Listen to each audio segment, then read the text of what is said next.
The Vakrine Empire had ruled the Andromeda sector for 3,000 years.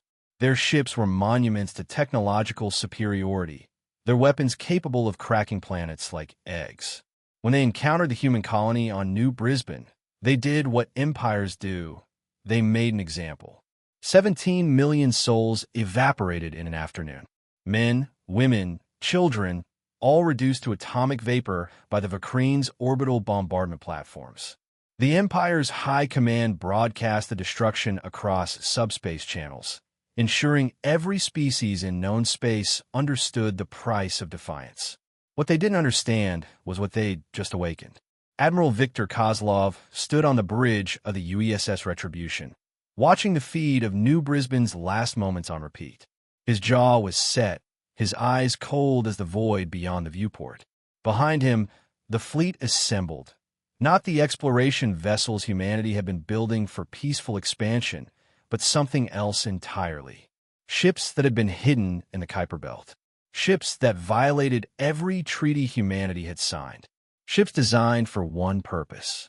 "Sir, the fleet is ready," Captain Rodriguez reported, her voice steady despite the horror they'd all witnessed.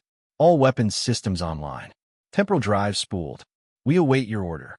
Kozlov turned to face his crew. These weren't politicians or diplomats. These were the descendants of survivors. People whose ancestors had clawed their way through world wars, climate collapse, nuclear standoffs, and the countless near extinctions that had defined humanity's bloody history. "The Vakrine think they understand war," Kozlov said quietly. "They think orbital bombardment is impressive. They've never had to fight an enemy that learned war as a survival skill, that weaponized Einstein's nightmares, that turned physics itself into a gun." He pressed a button. Across the fleet, 200 warships began to move.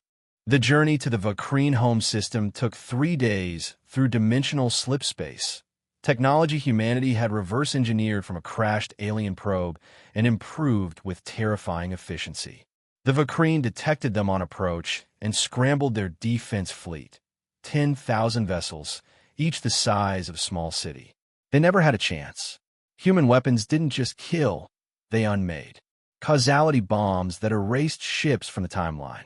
Quantum disruptors that separated matter from the fundamental forces holding it together. And the weapon they'd promised themselves they'd never use, stellar igniters. The battle lasted 17 minutes. For every second New Brisbane had burned, humanity deleted 1,000 Vakrine ships from existence. The surviving Vakrine vessels attempted retreat, but Rodriguez was already moving. She inputted coordinates with the precision of a surgeon and the coldness of an executioner. "Stellar igniter deployed," she announced. The device fell into the Vakrine star, a seed of carefully contained antimatter wrapped in temporal distortion fields. Physics did the rest. The Vakrine sun didn't just go nova, it underwent a cascade failure that shouldn't have been possible according to conventional astrophysics. The star system didn't explode, it collapsed inward, creating a brief but violent black hole that consumed every planet, every moon, every station.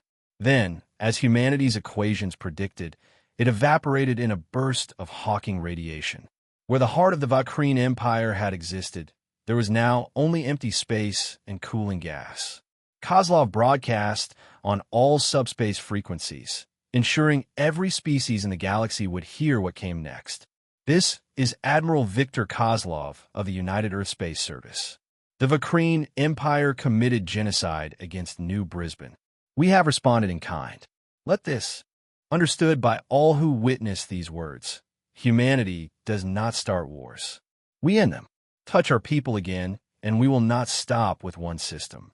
We will erase your entire species from the cosmos, along with every trace that you ever existed." He paused, letting the silence carry its own weight. "We are peaceful explorers by choice. We are absolute destroyers by capability. Choose how you want to meet us." The transmission ended. The fleet returned to Earth. And the galaxy learned what humans had always known. The species that survived by fighting itself for millennia had only been practicing for something bigger.